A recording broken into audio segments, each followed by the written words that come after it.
É preciso explicar por que o mundo de hoje, que é horrível, é apenas um momento do longo desenvolvimento histórico.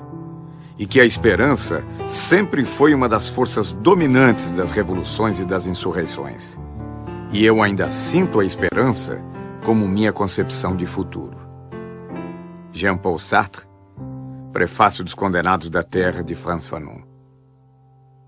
A clarividência é uma virtude que se adquire pela intuição, mas sobretudo pelo estudo. E quer dizer, tentar ver a partir do presente o que se projeta no futuro. Descolonizar é olhar o mundo com os próprios olhos, pensá-lo de um ponto de vista próprio. O centro do mundo está em todo lugar. O mundo é o que se vê de onde se está.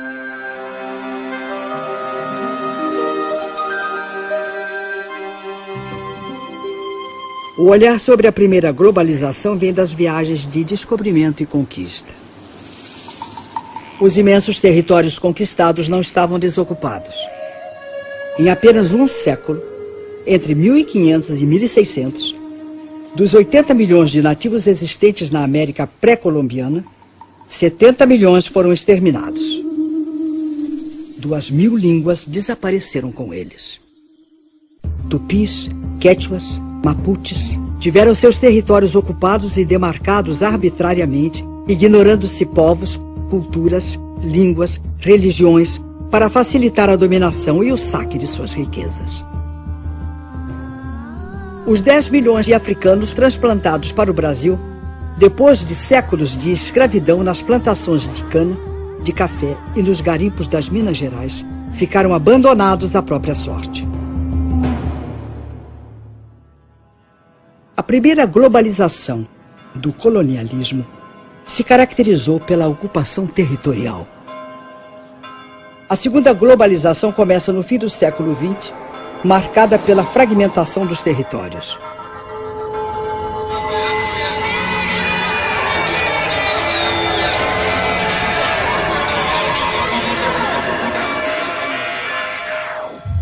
O século XX foi o século das revoluções.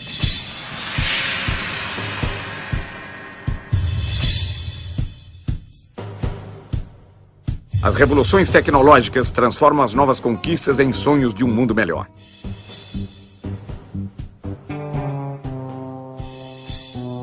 Logo começa o desmonte do estado de bem-estar social. O humanismo, como motor do desenvolvimento e do progresso, é substituído pelo modelo do consumo voraz. O consumo que é hoje o grande fundamentalismo. Esse, sim, é que é o grande fundamentalismo. As técnicas são implantadas nas sociedades e nos territórios a partir de uma política. Hoje, a política das empresas globais. Amanhã, a partir da política dos Estados impulsionados pelas nações.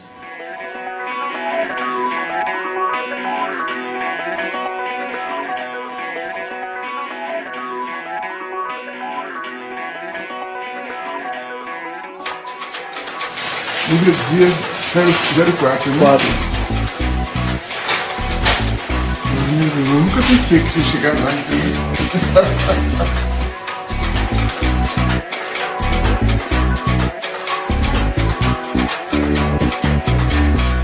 Queria dizer, em primeiro lugar, que eu me considero um intelectual outsider, coisa que é rara no Brasil.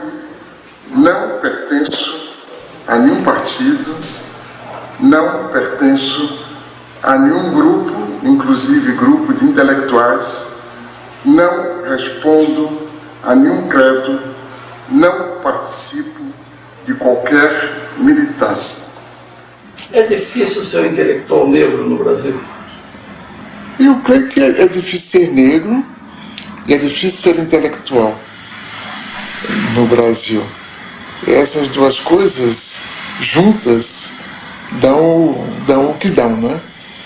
É difícil ser negro porque, fora das situações de evidência, o cotidiano é muito pesado para os negros. É difícil ser intelectual porque não faz parte da cultura nacional ouvir tranquilamente uma palavra crítica, né? Por que a opção pela geografia? Eu acho que foi a opção pelo movimento. O fato de eu ter, quando garoto, me impressionado com as populações que mudavam de lugar, que se transportavam de um lugar para outro. Acho que talvez isso me tenha dado uma dimensão da disciplina.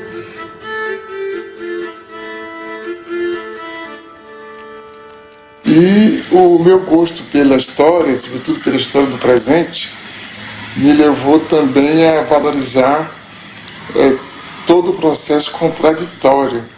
De modo que, não sendo um marxista ortodoxo, eu tenho medo disso, tenho medo dos marxistas ortodoxos, porque eu creio que toda doutrina que não se busca renovar, ela corre o risco de se tornar uma religião, um dogma, por conseguinte de emburrecer e não de esclarecer. Desse modo eu me considero um marxista, ou se quiser, um marxizante. Ainda hoje? Ainda hoje, sobretudo hoje, porque com a globalização, o que sobrou do socialismo, fundado em realidades profundas, como no caso da China, por exemplo, e o mundo ocidental, que nós aprendemos mais a conhecer e a analisar e a interpretar, se tornou todo ele capitalista. Então, se tudo se torna capitalista, obrigatoriamente a contradição se instala, né?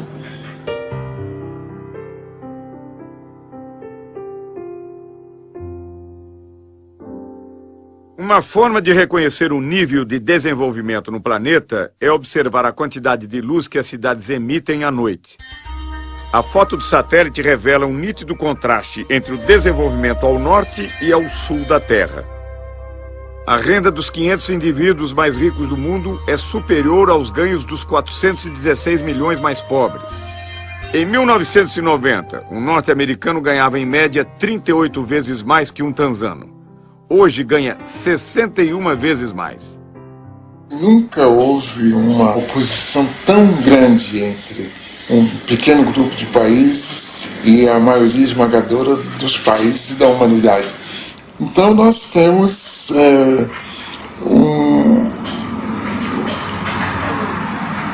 terceiro-mundismo em germe muito mais forte do que antes. E uma realidade da dependência muito maior do que antes.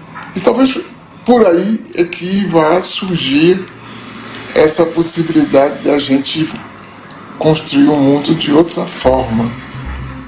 De fato, se desejarmos escapar à crença de que esse mundo assim apresentado é verdadeiro, e não queremos admitir a permanência de sua percepção enganosa, devemos considerar a existência de pelo menos 3 mundos num só. O primeiro seria o mundo tal como nos fazem vê-lo, a globalização como fábula. O segundo seria o mundo tal como ele é, a globalização como perversidade. E o terceiro, o mundo como ele pode ser, uma outra globalização.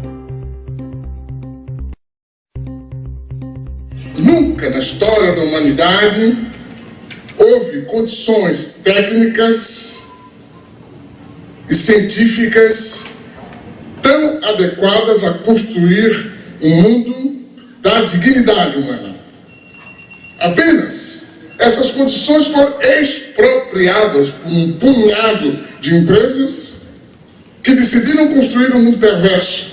Cabe a nós fazer dessas condições materiais a condição material da produção de uma outra política.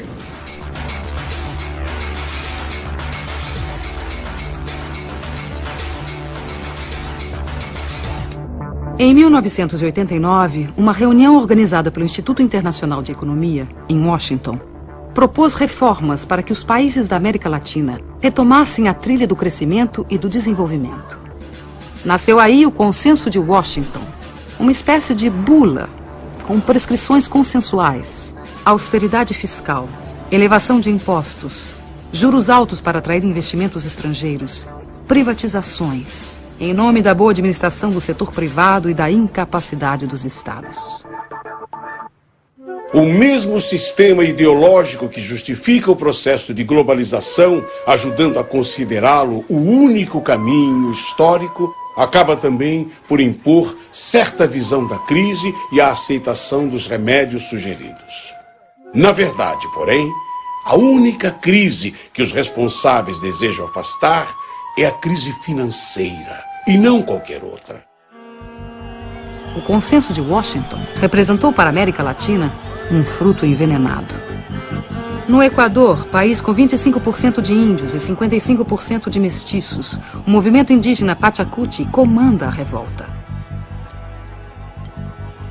A crise se torna aguda com os programas de privatizações e extinção de serviços estatais.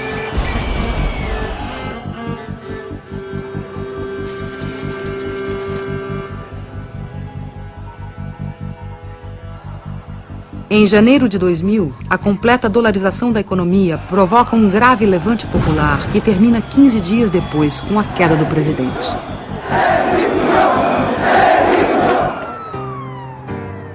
Ainda em 2000, na Bolívia, o governo pressionado pelo FMI e pelo Banco Mundial privatizou a água potável na região de Cochabamba. A resposta popular de uma sociedade formada por 70% de índios e mestiços explodiu em gigantescas rebeliões comandadas por movimentos sociais autônomos.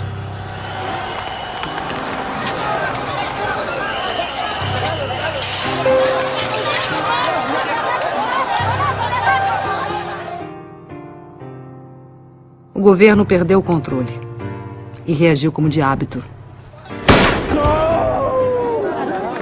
A morte de um jovem comoveu o país.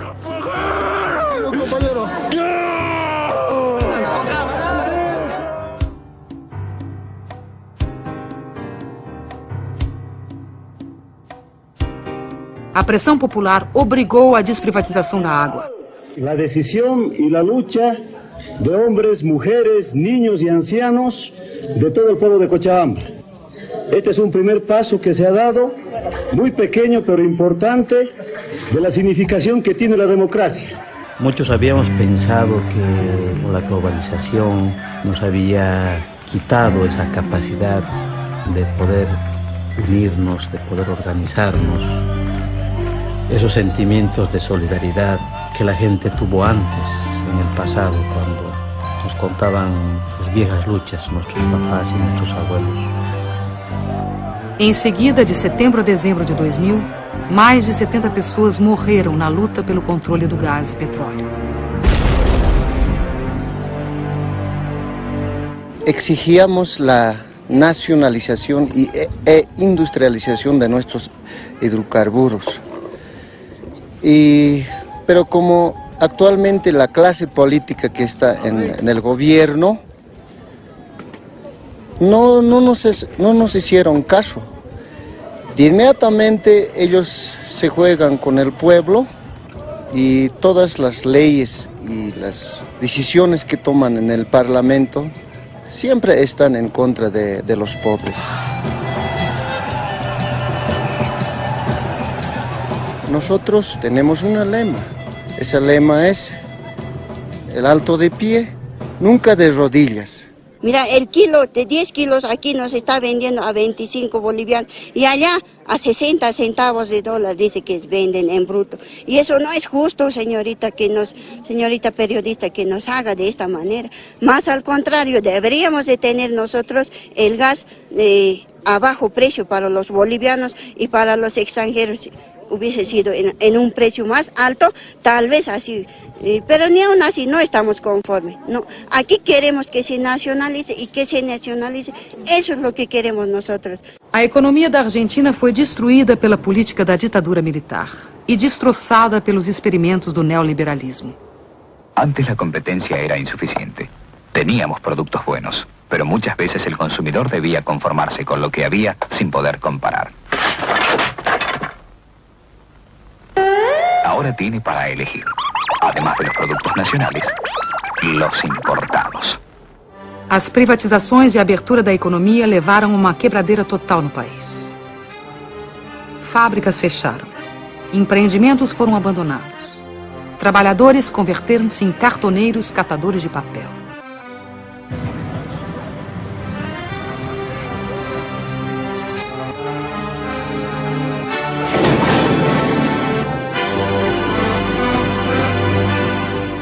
O panelaço no final de 2001, que derrubou 3 presidentes da República em 2 semanas, levou às ruas cidadãos da classe média, que da noite para o dia, pela desdolarização da economia, tornaram-se os novos pobres do país. Estamos llenos de canallas, atorrantes, vendepatria, sinvergüenza. Menem, Cavallo, de la Rúa, Duhalde, todo Rucao. Es peor que lo que han hecho los bancos extranjeros. Porque estos tipos han vaciado las empresas argentinas y han dejado sin trabajo a los argentinos que se están muriendo de hambre, querido.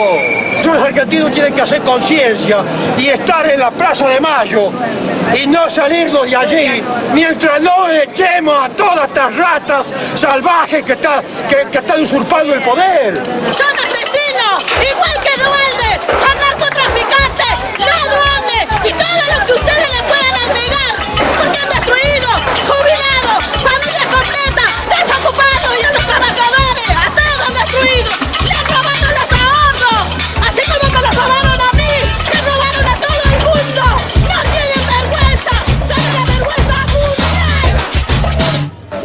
No Brasil, a privatização de grandes estatais gerou protestos isolados.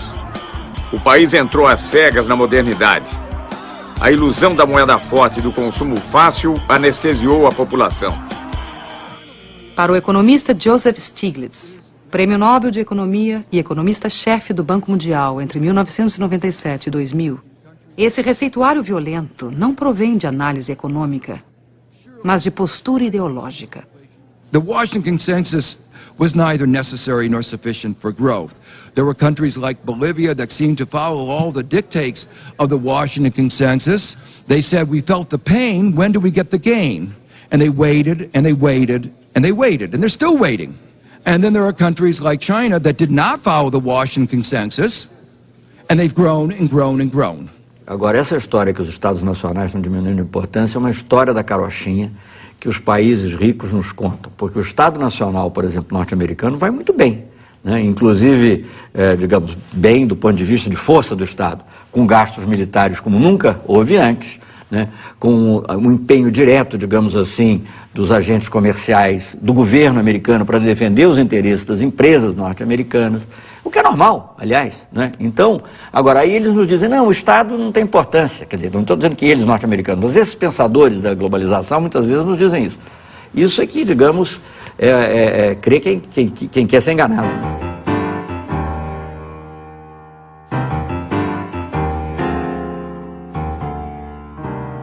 O que nós estamos estudando aqui é, sobretudo, essa relação entre globalização, isto é, o grande dinheiro, a grande informação e o território.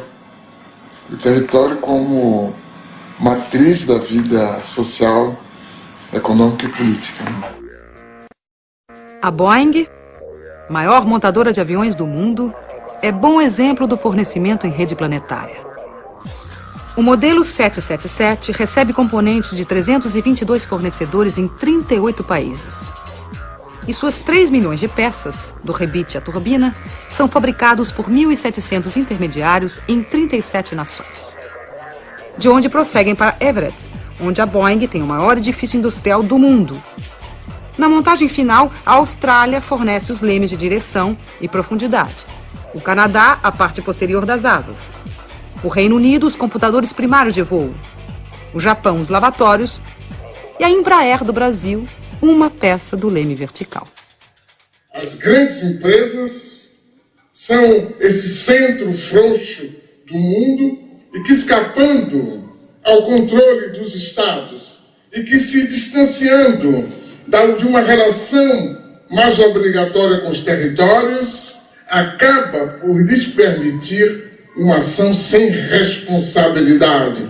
As grandes empresas não têm responsabilidade social, não têm responsabilidade moral sobre tudo, e é por isso que desorganizam os territórios, tanto socialmente como moralmente. O filme Corporation, dos cineastas canadenses Mark Akbar, Jennifer Abbott e Joel Beckham, denuncia a exploração de mão de obra no terceiro mundo. Trata-se de uma divisão internacional de trabalho injusta e desigual. Distribuição de mais pobreza para os pobres e concentração de mais riqueza para os ricos. A Nike transferiu sua produção industrial para países onde não há limites para a exploração de mão de obra. Contabiliza o tempo de trabalho de seus funcionários em frações de segundo. Assim, mascara os verdadeiros valores dos salários pagos. O diretor do Comitê Nacional do Trabalho norte-americano, Charles Kanahan, denuncia a divisão do trabalho na globalização, que distribui migalhas mundo afora enquanto elimina empregos nos Estados Unidos. To make this stuff concrete as possible, we purchase all of the products from the factories that we're talking about. This shirt sells for $14.99, and the women who made the shirt got paid 3 cents. Liz Claiborne jackets, made in El Salvador. The jackets are $178, and the workers were paid 74 cents for every jacket they made. Alpine car stereos, 31 cents an hour. De fato, para a grande maioria da humanidade, a globalização está se impondo como fábrica de perversidades. O desemprego crescente torna-se crônico. A pobreza aumenta e as classes médias perdem em qualidade de vida. O salário médio tende a baixar. A fome e o desabrigo se generalizam em todos os continentes. A fila na Marquês de Sapucaí, no Rio de Janeiro, não é para assistir a nenhum desfile de escola de samba, mas simplesmente para conquistar uma vaga para a gari da empresa pública de coleta de lixo da cidade. A abertura dos portões revela a angústia dos que lutam por um emprego estável e seguro nesta globalização, onde os de baixo, a cada dia que passa, trabalham mais com menos direitos.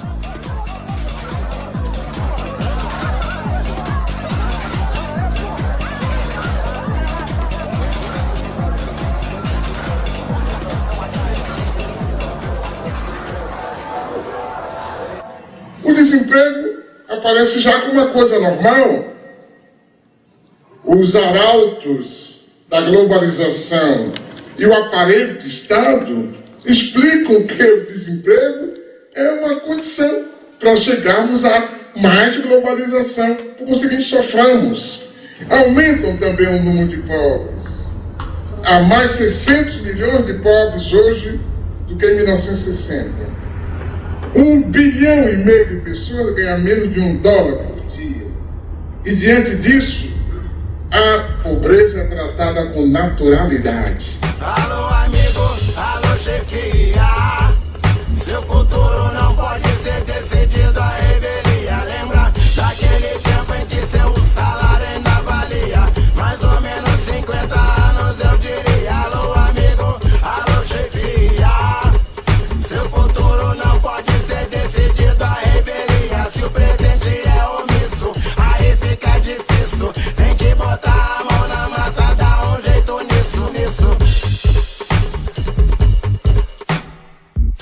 A humanidade se divide em dois grupos. O grupo dos que não comem e o grupo dos que não dormem, com receio da revolta dos que não comem. Josué de Castro, em Geopolítica da Fome. A gente descobriu uma coisa importante, que a gente produz muito mais comida do que pode comer. E tanto que na Europa, a comunidade europeia dá prêmio a quem deixa de produzir comida. E castiga quem produz mais do que as cotas estabelecidas. Quer dizer, a questão da fome não é a questão de produção de alimentos, é a questão de distribuição. Isso a gente viu quando de certas epidemias de fome na África e na Ásia, os Estados Unidos se recusando a dar ajuda alimentar se certas condições políticas não fossem preenchidas. No caso do próprio Brasil, se há uma parte da população que não come corretamente, Isso é culpa unicamente da forma como nós organizamos a sociedade. Não é que não haja alimento, não é que não se possa distribuir os alimentos. Apenas nós decidimos que alguns não devem comer, porque acaba por ser uma decisão, que se depois de tantos anos a gente aceita tranquilamente continuar discutindo a questão da fome, que me parece uma vergonha. A fome já não nos surpreende. Convivemos com ela cotidianamente, entorpecidos pela realidade que nos cerca. Caso o receituário do Banco Mundial seja seguido, teremos que aprender a conviver com a morte pela sede. There is a move right now to take over all the water resources worldwide. They are calling it, the transnational corporations are calling water blue gold. Hoje, mais de 1,5 bilhão de pessoas em todo o planeta não têm acesso à água. Mais de 3 bilhões de pessoas utilizam água sem tratamento, o que provoca diariamente a morte de 30 mil indivíduos no mundo. Nos últimos 10 anos, as transnacionais da água orquestram uma estratégia de controle do planeta. Empresas do setor têm suas ações fixadas em bolsas de valores dentro da lógica financeira, que nada tem a ver com a lógica da solidariedade.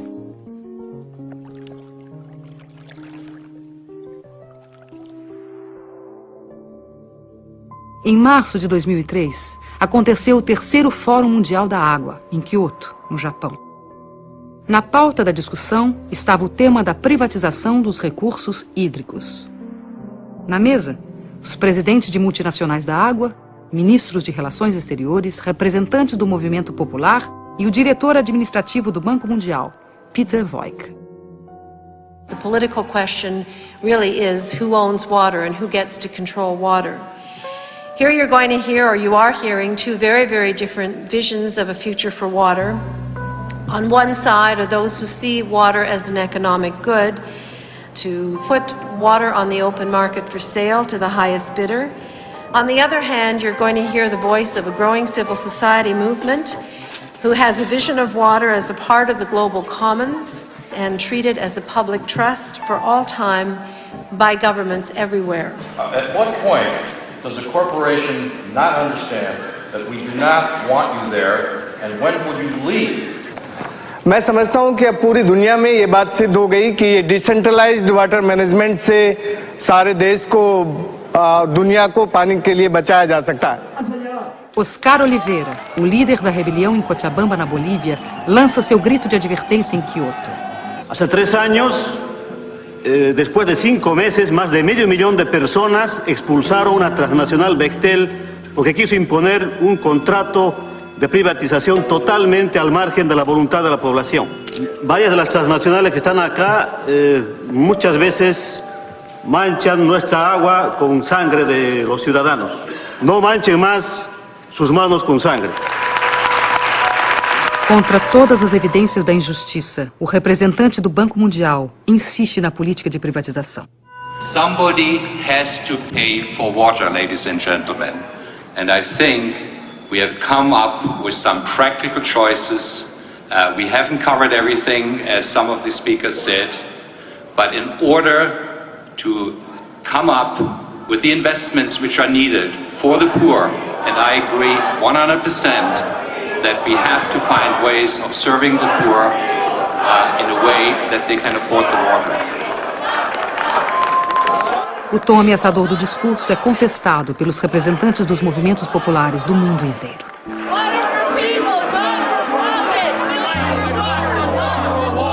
Enough is enough. I see this report as nothing short of an attempt to package poverty for money and for profit. El agua es un patrimonio de la humanidad, es un patrimonio de los seres vivos y nadie puede apropiarse del agua. Por lo tanto, la sociedad civil dice que aquí no hay acuerdo.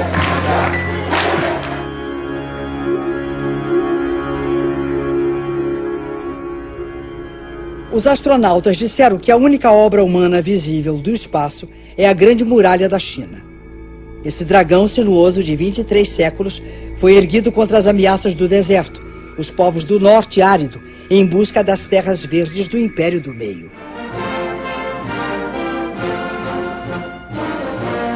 O sonho comunista do internacionalismo proletário, incentivado pela Revolução Soviética de 1917, foi aos poucos substituído pelas barreiras construídas em torno da cortina de ferro. A mais célebre foi o Muro de Berlim, erguido em 1961 para separar a pureza do socialismo das desigualdades do capitalismo. Tinha como missão impedir que as pessoas fugissem do glacial paraíso socialista.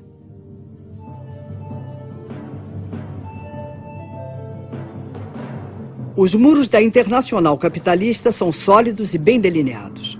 Enquanto permitem a circulação livre das mercadorias, dinheiro e serviços, proíbem o livre tráfego dos indivíduos. A Europa levanta barreiras contra a presença indesejada de forasteiros em seu território.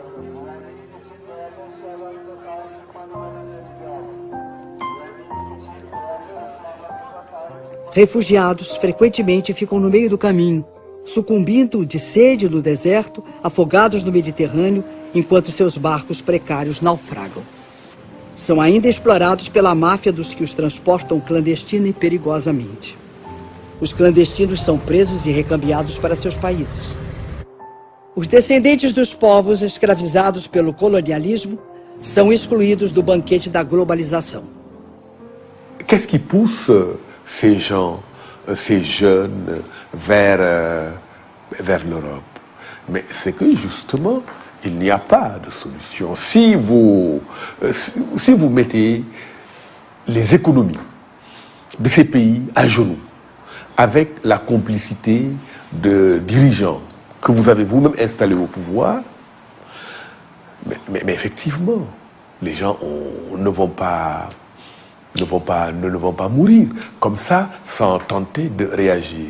Évidemment, une chose peut paraître bizarre. C'est, pour moi en tout cas, toute cette énergie que des jeunes Africains mettent pour aller vivre en Europe. Pourquoi ils ne la mettent pas pour rester chez eux et se battre contre des systèmes politiques corrompus? Nos Estados Unidos, saltar cercas, cruzar rios ou atravessar desertos para vencer os muros que separam a fome do emprego pode provocar muito mais que ferimentos. Podem representar a prisão ou a morte. Armas que mais parecem sair de filmes de ficção científica são utilizadas para impedir a imigração não desejada. As barreiras naturais, o Rio Grande, o deserto e a polícia de fronteira se encarregam do resto. O presidente da República dos Estados Unidos elogia a eficiência do controle de fronteiras para impedir a entrada de brasileiros. Thanks to our actions, Brazilian illegal immigration dropped by 90%. Este controle já custou muitas vidas dos que sonharam um dia fazer a América. Teríamos que recomeçar o debate da civilização, que a gente abandonou. A gente passou a debater o crescimento econômico, né? Se vamos aumentar os juros, se vamos diminuir, se vamos facilitar um pouco de inflação ou não. Mas a civilização na própria quase que não é objeto de discussão. E isso abre espaço para qualquer forma de barbárie como essa, pela qual a gente deixa morrer crianças e velhos e adultos tranquilamente.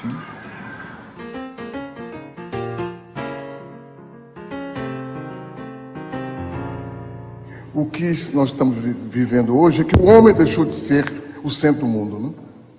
O centro do mundo hoje é o dinheiro, mas o dinheiro no estado puro. O dinheiro em estado puro só é o centro do mundo por causa dessa geopolítica que se instalou, proposta pelos economistas e imposta pela mídia.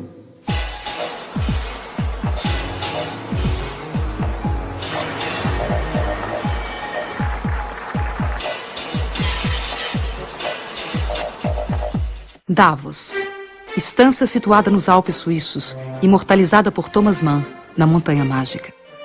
A partir de 1970, a cidade de Davos torna-se berço do pensamento único, dogmas sobre a globalização ancorada no livre mercado como trilha para o paraíso.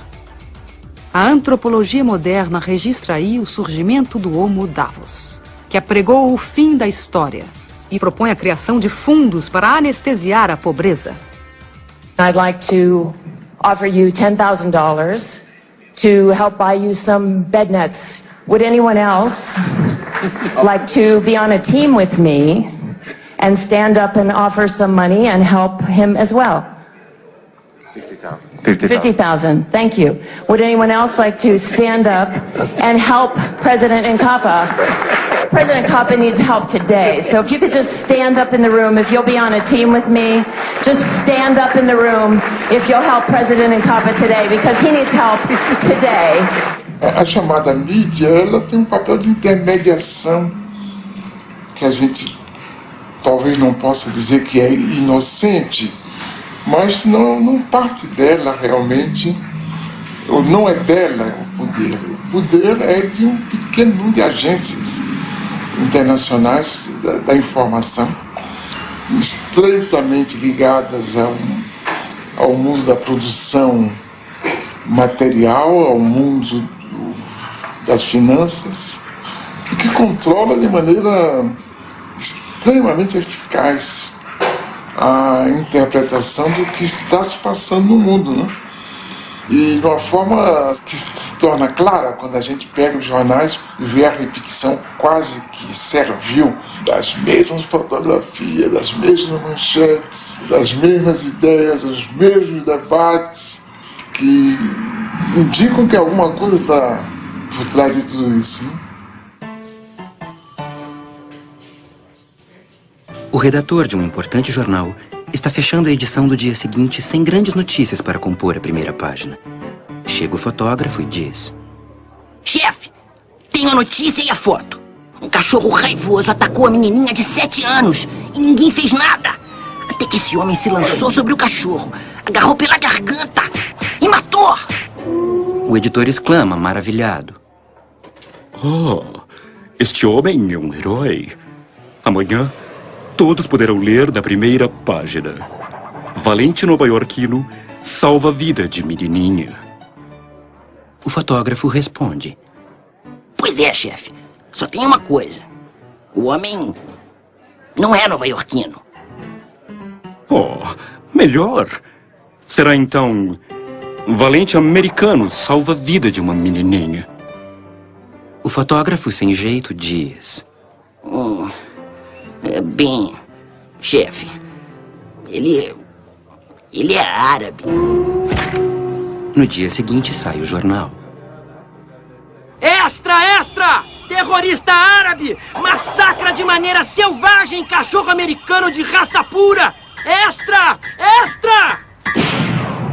Como podemos, mesmo assim, admirar-nos de que ali e aqui estourem guerras e corra o sangue, já que a nova ordem mundial que se constrói é baseada numa competitividade sem limites morais. Não há produção excessiva de informação, mas de ruídos. Existem os fatos. As notícias são interpretações desses fatos.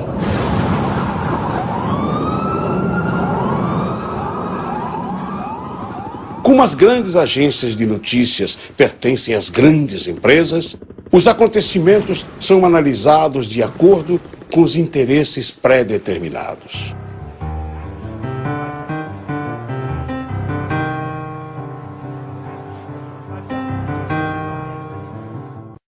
We're gonna bomb them over there.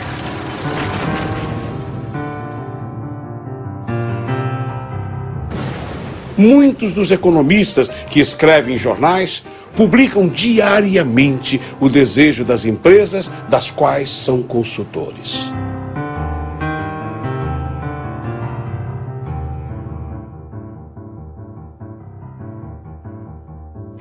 A informação, o grande instrumento da grande finança, a informação, o grande instrumento do processo de globalitarismo, de produção de novas formas totalitárias de vida, mas que manejada por um pequenos grupos, de forma inteligente, produz exatamente o efeito oposto.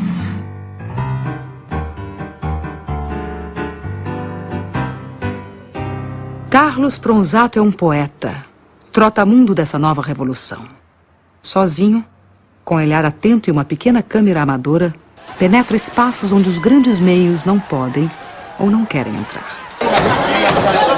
Na Bahia, filmou ocupações de casas abandonadas. E eu estou aqui com esse trabalho social para fazer uma instalação elétrica para o pessoal, porque o pessoal são carentes e não tem condições de pagar, e nós estamos aí. Sobre a ocupação de uma fábrica falida, mostrou o simples desejo do trabalho. Nos quedamos esperando a la empresa, a los patrones que nos trajeran algo. No aparecieron. Teníamos miedo, ¿viste?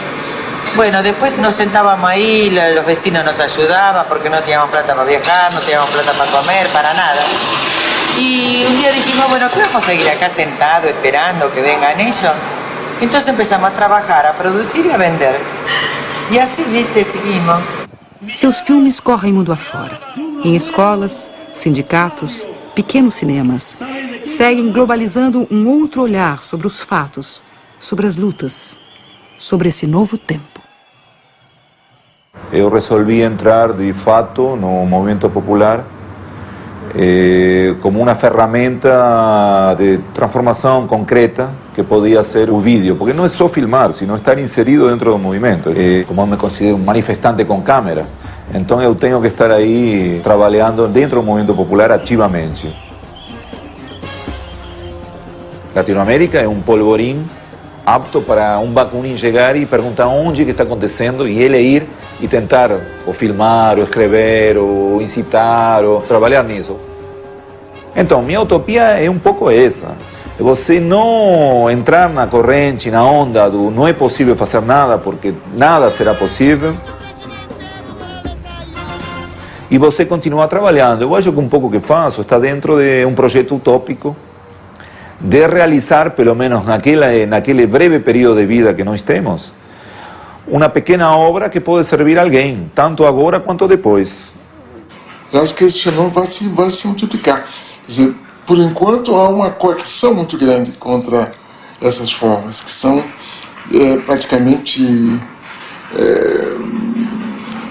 limitadas no seu elan renovador, pela falta de recursos financeiros, pela legislação que favorece a vida dos gigantes. Mas eu creio que, como há uma demanda que vem de baixo e que é muito forte, é explosiva, a gente vai certamente daqui a pouco ter outra coisa.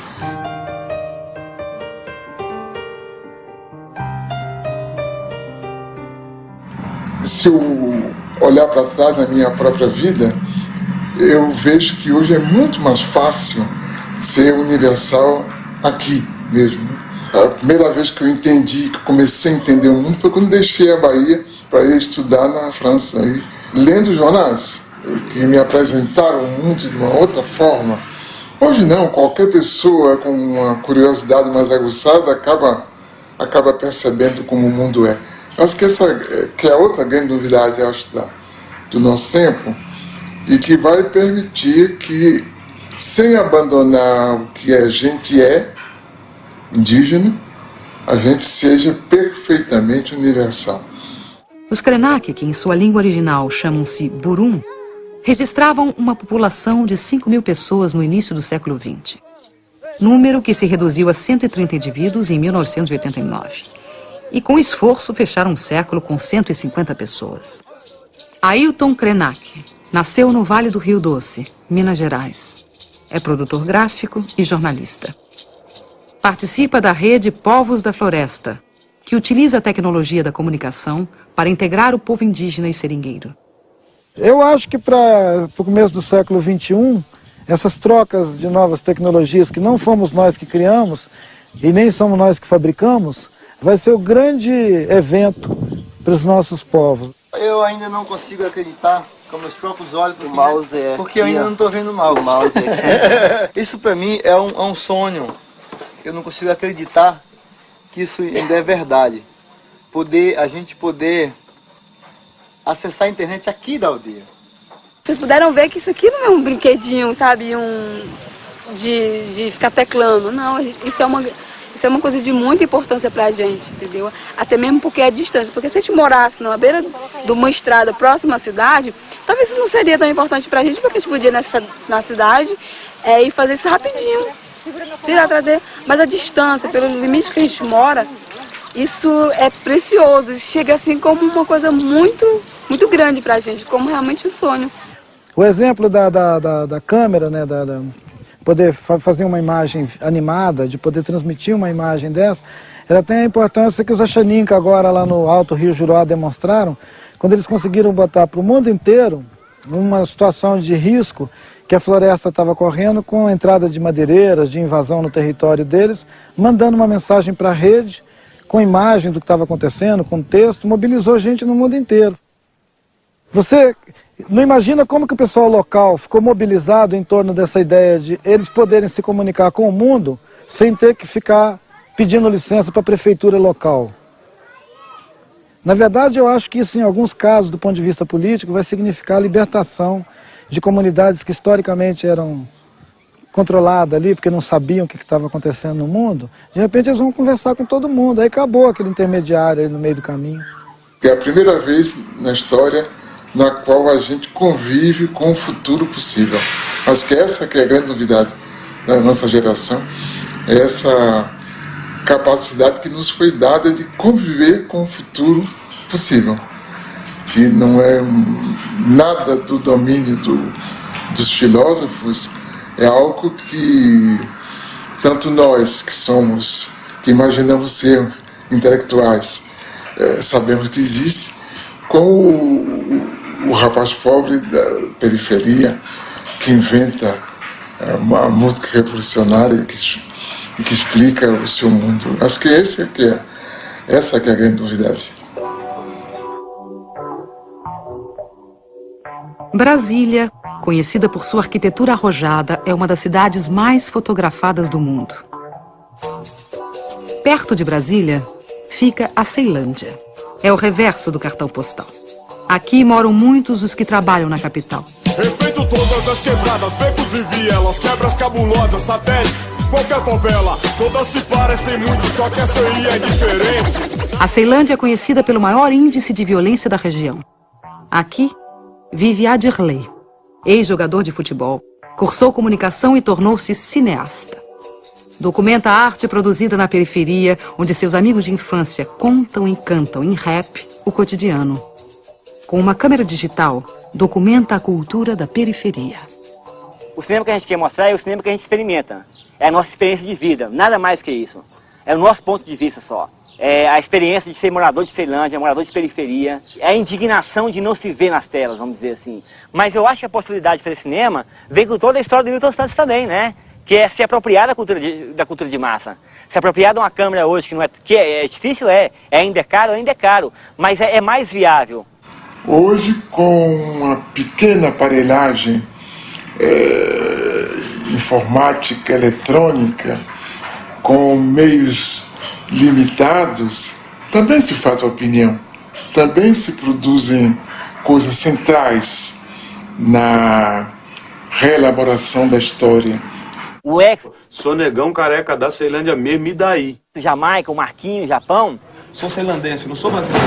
Eles já fazem as bases dele no fundo de quintal aqui, numa casa como essa aqui. A gente se mirou nisso para iniciar esse processo de cinema. Então vamos tentar fazer também um cinema que tenha como exemplo o modo de produção do rap. Será subia mandando um recado. Aqui é foda, mas irmão, eu amo essa porra. Ceilândia Norte, resistência, velho, eu tô de boa. Eu curto música de preto, eu curto rap nacional, eu não curto black music. Black music quem curte é os playboy. Não, vou curtir uma black music porque é bonitinho. Agora se falar música de preto, não. Música de preto, não. Pô, que coisa feia. Porra, mãe, eu canto música de preto, meu filho. Fala black music. Até minha mãe que veio do Nordeste quer falar black music. Tá entendendo? Na nossa quebrada a parada é mais quente. Mais de 500 mil e pra eles somos lixo. Lutando pra sobreviver, tratados como bichos escrotos. Ratos de esgoto, vermes rastejantes. Cobras tipos peçonhentos, monstros repugnantes. Terra sem lei, Nova Babel, casa do caralho. Cu do mundo, baixa da égua. Foda-se o que dizem, véi. Ceilândia é minha quebra. Até hoje, assim, dentro da cidade, tem muito preconceito com relação ao rap. Rap é música de bandido, é música de preto, é música de marginal, é música de desempregado. Esses caras sofreram pra caramba, cara. O Jamaica conta histórias assim que são geniais no sentido assim, do preconceito que ele sofria de ser um rapper. Os nomes dos lugares: Planeta dos Macacos, Caldeirão do Diabo, Vila do Cachorro Sentado. Velho. Onde só tinha bandido, velho. Pra eles só tinha bandido. Eu acho que o rap é um cara de periferia a dar identidade à periferia, a dar nome às pessoas e a contar as histórias da perspectiva deles. Então a gente também está se baseando, tentando fazer cinema nessa perspectiva.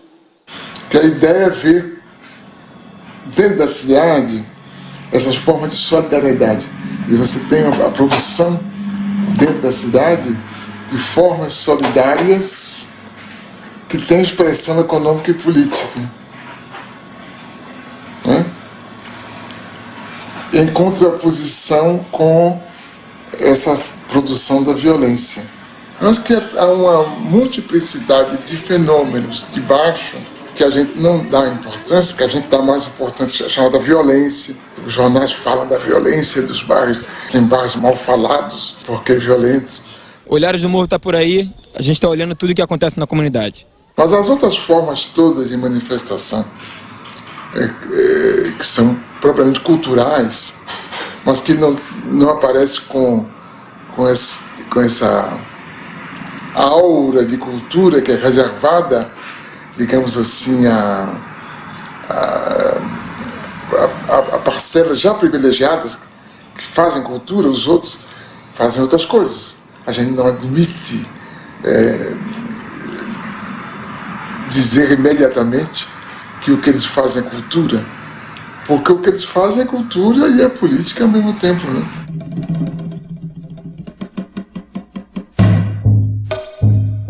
Japeri é um município, é o segundo município mais pobre do estado do Rio de Janeiro. E a gente, através do cinema, a gente pode expressar esse nosso movimento, às vezes as coisas que a gente não concorda que tem aqui, a gente joga no cinema e tenta mudar essa realidade. Aqui, acima de tudo, é a superação, de utilizar o que a gente tem na mão e superar até esses mesmos índices de pobreza. E a gente utiliza de pedaço de madeira para fazer grua, de cabo de vassoura para fazer o tripé. Na coletividade, a gente consegue fazer cinema na Baixada Fluminense. A gente partiu de uma necessidade de um resgate da memória e do folclore daqui do município de Japeri. E utilizando numa ficção, que é o marido chegando em casa bêbado e dando satisfação para sua esposa porque chegou bêbado. E a satisfação que ele dá é a partir do folclore de Japeri.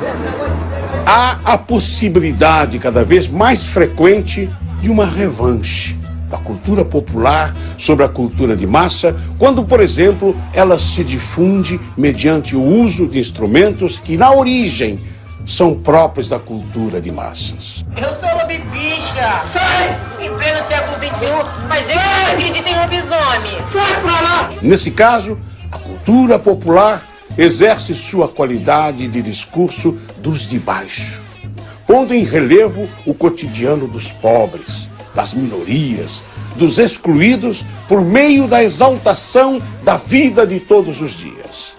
A partir do audiovisual, várias pessoas vão ser influenciadas pelo produto que eles estão tendo. Então, uma oportunidade para que eles possam se expressar até para o povo inteiro de Japeri, para mostrar o que eles querem falar e ainda não tiveram oportunidade. Porque a partir deles a gente acredita que, ou seja no teatro, na música, no cinema, na literatura, vão estimular novas vidas e novos sonhos a partir de filmes, do audiovisual.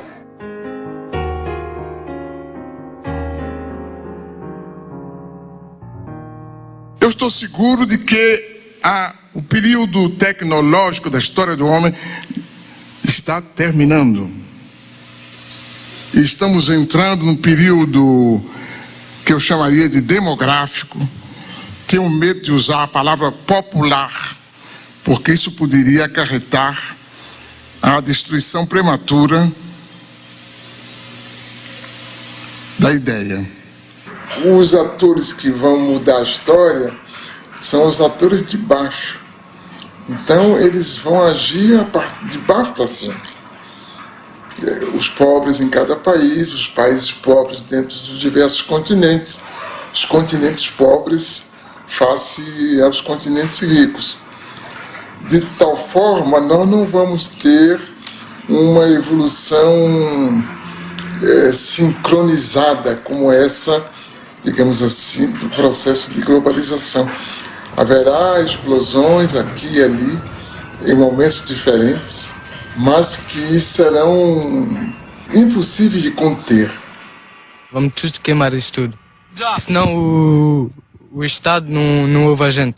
Eu acho que quando a gente abre um jornal, ou olha a televisão, se a gente pode interpretar o que está por trás de tudo isso, a gente já vê que são outras formas de explosão ligadas à religião.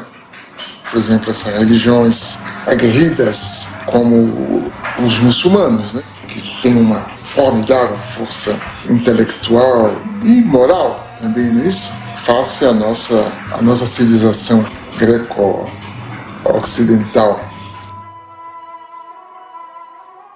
Esse combate silencioso que é feito, por exemplo, por esse 1 bilhão e 100 milhões de pessoas na Índia, cuja formidável preocupação é a produção do conhecimento, e que a gente nem sabe direito que eles têm essa religião do conhecimento, né?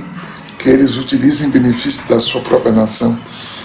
Essa outra coisa extraordinária que é a China, né? Que a gente imagina que está se tornando capitalista, mas que na realidade está usando ao seu modo os instrumentos que o nosso tempo oferece. Acho que todas essas formidáveis mudanças é que vão garantir essa produção de um mundo novo. Nos últimos 25 anos, a economia da China, país de 1 bilhão e 300 milhões de habitantes, vem crescendo a uma média de 9% ao ano. A China combinou o planejamento de Estado com mecanismos de mercado. Atraiu capitais externos e novas tecnologias. Essa reviravolta é resultado de pesados investimentos em técnicos e pesquisadores. Existem no país mais de 1.000 universidades. Formam-se por ano 450 mil engenheiros, 50 mil mestres e 8 mil doutores. O governo incentivou a industrialização rural e a multiplicação das pequenas e médias empresas no campo. A ocupação agressiva do mercado ocidental com produtos chineses de baixo custo passou a preocupar os defensores do livre mercado. La globalizzazione va bene se le regole sono uguali per tutti. Questo è un problema. A adoção da propriedade privada, os baixos salários aceitos para atrair as transnacionais, os altos índices de poluição, demonstram o quanto a China se dispôs a abrir mão de seu projeto ideológico em troca do desenvolvimento econômico.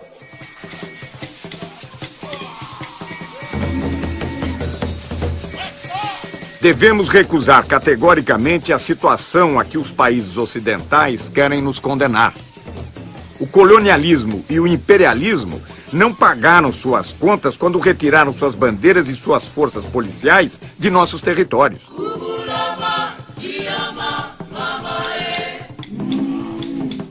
Durante séculos, os capitalistas estrangeiros se conduziram no mundo subdesenvolvido como verdadeiros criminosos. Frantz Fanon, Condenados da Terra, 1961. The problems in Africa did not start in Africa. Those problems are caused from people outside Africa coming in, doing this, doing that, setting one group against another group so that they can fight. And while they are fighting, these outsiders are coming in, taking over. You bring in guns. You give them to one group. You make them really hate this other group. So they start fighting, killing each other. Now, after the fighting and the slaughter really gets started, they come in as peacemakers. Africa is still the richest continent on the face of this earth. And yet, look at the suffering. These children are among thousands forced to work in gold mines in Niger, one of the African countries neighboring Benin. Conditions are appalling, the physical risks enormous. but activists say it's just the tip of an iceberg. It's an issue that has now received some international attention. Tragically, it won't be enough to stop the traffic in child slaves. Quand on écoute les gens, on a parfois l'impression que vraiment le monde, le fameux village planétaire, est un endroit où tout se passe bien partout. Hein? Les sociétés sont prospères, il y a la justice, les droits sont respectés, il n'y a pas de corruption, il n'y a rien, sauf en Afrique. On a l'impression que tout est très bien partout, sauf sur le continent africain. Moi, je trouve ça bien drôle quand même. Je trouve ça extrêmement bizarre, cette façon de raisonner. Je crois que le monde entier ne s'est jamais porté aussi mal. On est bien conscient des mécanismes politiques qui sont à l'origine de nos difficultés sur le continent. Il me semble qu'un pays comme le Brésil doit quand même bien comprendre cela. Le public brésilien, après tout, il n'y a pas très longtemps, en Amérique latine, c'était la CIA qui installait les gouvernements, qui décidait du cours politique et économique dans les sociétés d'Amérique latine, dans les moindres détails. Eh bien, nous, ça revient d'ailleurs à la première question, nous ne sommes pas encore sortis de cette situation. Tú decías cuál va a ser el destino de América Latina. Yo no lo sé, pero sé cuál es el desafío. El desafío es, ¿vamos a convertirnos en la triste caricatura del norte? ¿Vamos a ser como ellos? ¿A repetir los horrores de la sociedad de consumo que está devorando el planeta? ¿Vamos a ser violentos? ¿Vamos a creer que estamos condenados a la guerra incesante? ¿O vamos a generar otro mundo diferente? Vamos a ofrecer al mundo un mundo diferente. Que yo creo que ese es el desafío que tenemos planteado. Hoy por hoy somos, la verdad, caricaturas bastante tristes de modos de vida que se nos imponen desde afuera. Y estamos gobernados por sistemas de poder que cada día nos convencen de que no hay virtud más alta que la virtud del papagayo. Que no hay habilidad comparable a la habilidad del mono. El papagayo, el mono, los que imitan, los ecos de voces ajenas. Nós decidimos ser europeus, né? E insistimos em ser europeus, nos recusamos a pensar como nós próprios, porque achamos mais chique pensar como os europeus e os americanos. E aí temos uma enorme dificuldade para entender o mundo. E essa enorme dificuldade também nos deixa meio atarantados, meio tolos diante da história que está se fazendo. Daí a própria política brasileira é um pouco perdida, porque nós não sabemos muito o que fazer com o mundo novo, porque não descobrimos as formas de pensar esse mundo novo a partir de nós próprios.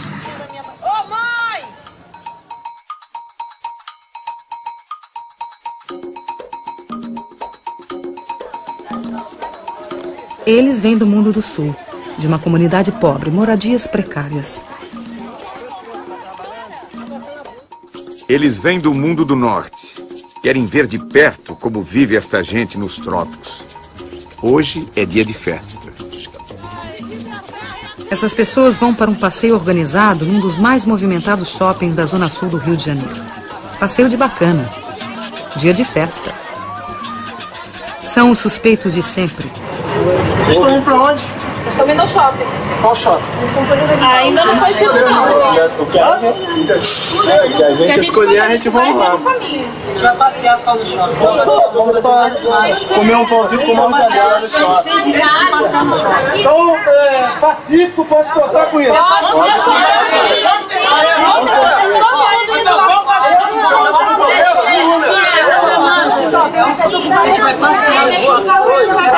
A presença da câmera de televisão serve de salvo-conduto. Então vamos lá. Tem direito, lógico. Sabe que a gente não tinha direito. Tem direito. Os turistas buscam aventura. Vão fazer safari urbano em uma das maiores favelas do Brasil. O passeio na Rocinha inclui paisagem, violão e uma modesta barraca de souvenirs.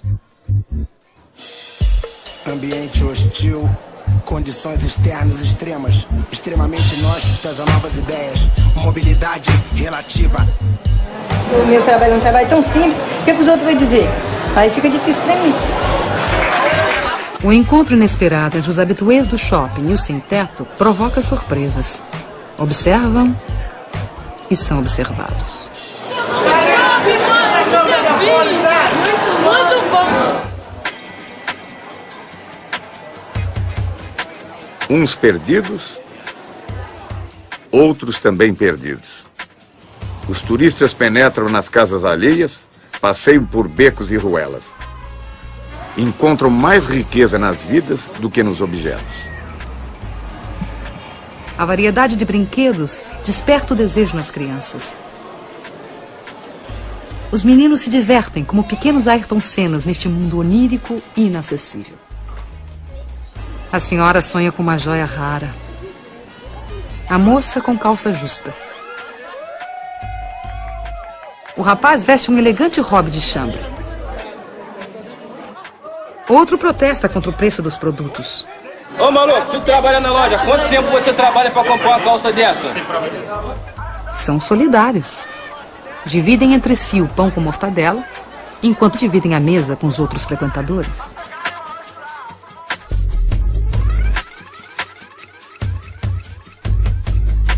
O problema que me parece importante com a globalização é, digamos, a segmentação da formulação dos códigos éticos. Quer dizer, há uma ética dos poderosos, que não chega a ser ética, e há uma outra ética dos que não tem nada. Como também há uma ética dos que desesperados tomam o caminho do que a gente chama de violência. Né? Eu creio que essa outra ética, não dos desesperados que praticam a violência gratuita, mas dos que querem grandes mudanças, é cada vez mais compreendida nas camadas mais baixas da sociedade. Mas ela tem contra ela toda uma formulação dessa ética dos poderosos e do direito escrito e da concepção dos juízes e da justiça quanto o que é a convivência social. Não importa. O que importa é que a mudança tem uma base histórica muito forte e ela está ganhando as suas formas de ação que são inovadoras, são formas de ação surpresivas, formas de ação eficazes, e alguns de nós decidimos apoiá-los, apesar da nossa herança dessa ética que envelhece por incapaz de atender o interesse da maioria. Há essa busca também de melhoria de condição de vida, do sem-teto, do sem-trabalho. Eu acho que isso é a maior coisa que você tem para ter para deixar para os seus filhos, é uma moradia, porque o resto você lutando, você consegue. Mas você tem um lugar para você voltar, repousar do seu trabalho, é um teto. E se você não tem nada. Você não tem endereço, você não é ninguém. Vergonha! É pai de família!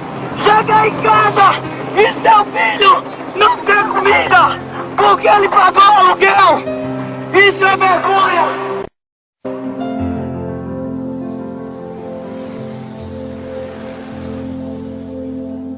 O direito à moradia é um direito humano garantido na Constituição brasileira, nas convenções internacionais e na Conferência do Habitat 2. Então o que a gente está querendo aqui é que se vale que sejam que sejam válidos os direitos que já são garantidos pela própria Constituição Federal, né? Eu não acredito muito que a gente viva numa democracia, porque eu ainda acredito muito que a gente vive no sistema do capitalismo. Quem manda é quem tem o poder. Quem não tem nada, não tem nada. É tipo um ditado que existe aí, que você vale aquilo que você tem no bolso. Se você vale aquilo que você tem no bolso, no momento eu não valho porra nenhuma, porque eu não tenho nenhum centavo. A primeira providência que tomaram, né, para fazer com que a gente recue da nossa proposta de ocupação foi cortar os serviços essenciais. Todo cidadão pobre também tem direito ao centro da cidade. E há uma exclusão muito social e discriminação muito grande com as pessoas menos favorecidas, para que se constrói casa bem distante dos centros da cidade e as pessoas são recicladas como lixo para bem longe dos centros e não conseguem nem trabalho, porque a passagem é muito cara, as pessoas não têm como se deslocar do trabalho. Quando vai procurar um trabalho, você mora onde? Tem que gastar 5, 6 reais de passagem, você já tem dificuldade até aí. Passam 4, 5 horas no ônibus para chegar no local de trabalho. E esses imóveis aqui, nós estamos reivindicando isso. O caso dos sem terra, tratados como um fato policial, não impede um grande número crescente de intelectuais independentes de apoiá-los. Não impede a população como um todo de desejar que eles tenham sucesso. Não importa que, perguntado pela imprensa, as pessoas digam que não estão de acordo. Não tem nenhuma importância. Pode dizer que não está de acordo e está de acordo. Aline Sassahara também é uma militante das telas. A cineasta paulista vê o mundo solidário ao sem terra. Em suas andanças pelo Brasil, registra do MST o que não vemos na TV. Os meios de comunicação selecionam o que está acontecendo. Hoje está acontecendo isso. Está acontecendo milhões de coisas. Mas as pessoas acreditam que só está acontecendo aquilo. É, de fato, uma forma da gente abrir outras janelas, né?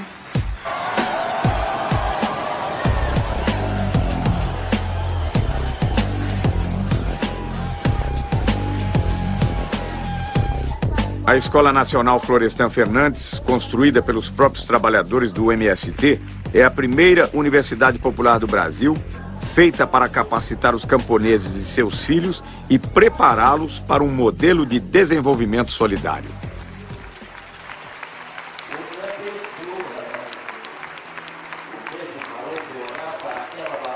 Eu acompanhava o MST, tinha alguma informação e achava incrível eles conseguirem lidar com tanta gente diferente, porque cada um lá com seus desejos, com suas necessidades e tal, e funcionando de uma forma muito organizada para ir contra a maré. A marcha foi um momento de encontro, parecia que todo o movimento estava reunido ali.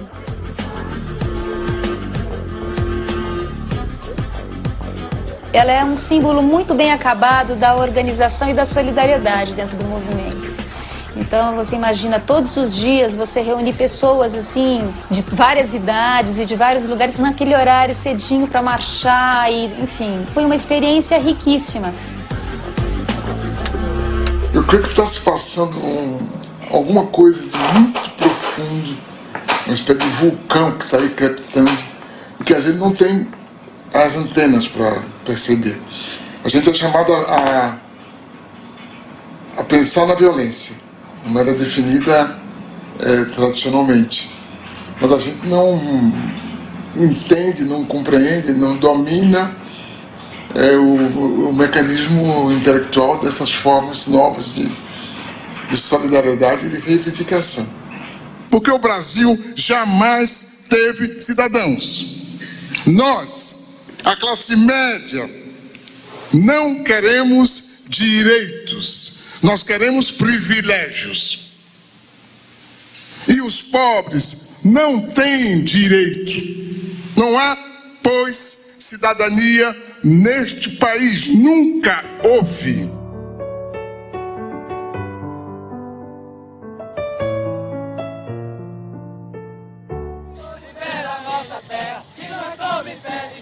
As formas tradicionais de democracia já não convencem os mais pobres.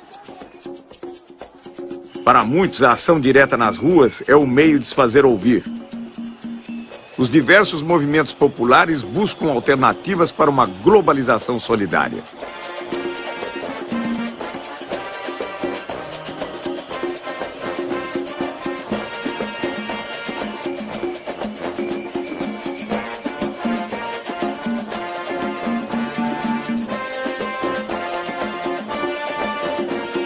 não sei se é bom ou ruim que haja um déficit de organização, porque toda forma de organização é também uma forma de constrangimento na produção de comportamentos completamente livres. Talvez, nesse primeiro momento, não seja ruim essa desorganização, se ela for acompanhada da parte dos intelectuais, da produção, da compreensão das condições nas quais estamos vivendo. Mas creio que haveria que buscar formas que eu penso que só a partir do Estado é possível fazer. Não, a partir do Estado? Só a partir do Estado. Não vão ser ONGs, nem instituições do terceiro setor. O senhor várias vezes se referiu ao Estado em relação ao intelectual. O senhor não abre mão do Estado? Eu creio que o Estado é indispensável porque as entidades chamadas terceiro setor, primeiro, elas não são abarcativas, elas não podem cuidar do conjunto das pessoas que precisam de cuidados. Segundo, elas acabam obrigadas a cuidar melhor de certos setores e não de outros setores. Enquanto que o Estado, através do exercício da política, a tendência dele é cuidar de todas as pessoas. Quer dizer, essa produção democrática, realmente democrática, que as ONGs ou o terceiro setor não podem, pela sua própria definição, cuidar, porque tem as limitações de sua origem, do seu financiamento, dos seus objetivos. Então o Estado se torna algo cada vez mais indispensável, porque as fontes criadoras de diferença, de desigualdade, são muito mais fortes do que no passado. Então, para desmanchar essas diferenças, para reduzir essas desigualdades, é necessário um Estado que intervenha, um Estado socializante, por conseguinte. Tudo se discute neste mundo, menos uma única coisa que não se discute. Não se discute a democracia. A democracia está aí como se fosse uma espécie de santa de altar, de quem já não se esperam milagres, mas que está aí como uma referência, a democracia. E não se repara que a democracia em que vivemos é uma democracia sequestrada, condicionada, amputada, porque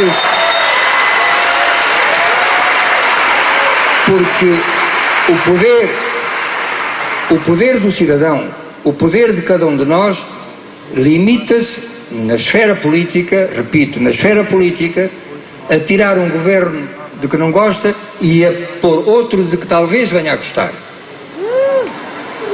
Nada mais. Mas as grandes decisões são tomadas numa outra esfera e todos sabemos qual é. As grandes organizações financeiras internacionais, os FMIs, as Organizações Mundial de Comércio, os bancos mundiais, a OCDE, tudo isso, nenhum desses organismos é democrático. E, portanto, como é que podemos continuar a falar de democracia se aqueles que efetivamente governam o mundo não são eleitos democraticamente pelo povo? Quem é que escolhe os representantes dos países nessas organizações? Os respectivos povos? Não. De onde está então a democracia? Acho que a questão é essa, que a gente esvaziou a palavra democracia de conteúdo. A gente continua falando na democracia sem saber muito bem do que está falando. Quer dizer, que nós utilizamos uma série de conceitos que vêm de um outro tempo e que se tornaram vazios porque o tempo mudou, o que é conveniente, né? E o que ficou foi o eleitoral. O resto, a representatividade, não é? a responsabilidade, tudo isso perdeu força. A coerência com ideias, a transparência só é possível se os partidos têm claramente ideia, porque senão de que a gente está falando, né? Se a gente não souber o que é que os partidos querem fazer de nós, né?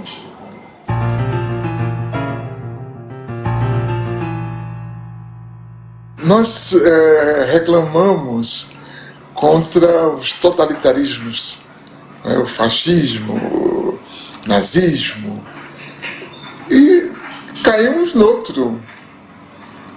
formas de totalitarismo, essa atual, né? Onde nos é exigido um comportamento estándar, onde para ser eficaz tem que seguir o mesmo modelo, uma mesma bula, onde os caminhos parecem ser marcados de forma rígida e todo escape é punido na primeira esquina. Então, acho que nunca houve um mundo que espalhasse que a liberdade é a forma suprema de vida e, ao mesmo tempo, suprimisse a verdadeira liberdade, porque essa carência de liberdade que compromete, inclusive, o exercício da cidadania, eu creio que é uma marca de nosso tempo que mais cedo ou mais tarde vai se mostrar insuportável, como os totalitarismos tiveram seus dias também contados, né? Então, a globalização, ela produz esse globalitarismo que existe para reproduzir a globalização. Eu acho que é esse ciclo vicioso que a gente vai ter que quebrar através, digamos, da produção de formas democráticas que sejam realmente democráticas. O professor Milton Santos nasceu em 1926, em Brotas de Macaúbas, interior da Bahia. Neto de escravos, filho de professores, foi alfabetizado em casa pelos pais. Formado em Direito, em Salvador trabalhou como jornalista. Foi para a França, de onde voltou em 1958, doutor em Geografia. O golpe militar de 64 obrigou-o a sair do Brasil. Morou na França, Tanzânia, Venezuela, Estados Unidos, Canadá. Escreveu 40 livros. Recebeu o título de doutor honoris causa por 20 universidades e o prêmio Vautrin-Lud, o mais importante no mundo em geografia. Pensou a economia espacial, a urbanização latino-americana e vislumbrou uma utopia para o século XXI na condição de geógrafo no terceiro mundo. Eu creio que as condições da história atual permitem ver que outra realidade é possível. Essa outra realidade é boa para a maior parte da sociedade. E nesse sentido, a gente é otimista. A gente é pessimista quanto ao que está aí, mas otimista quanto ao que pode chegar. Virar uma globalização solidária? Sim. Acho que a humanidade está destinada Que bom. Porque na verdade nunca houve humanidade, agora está vendo, né? É verdade. Acho que essa que é a coisa. Então nós estamos fazendo os ensaios do que será a humanidade. Nunca houve.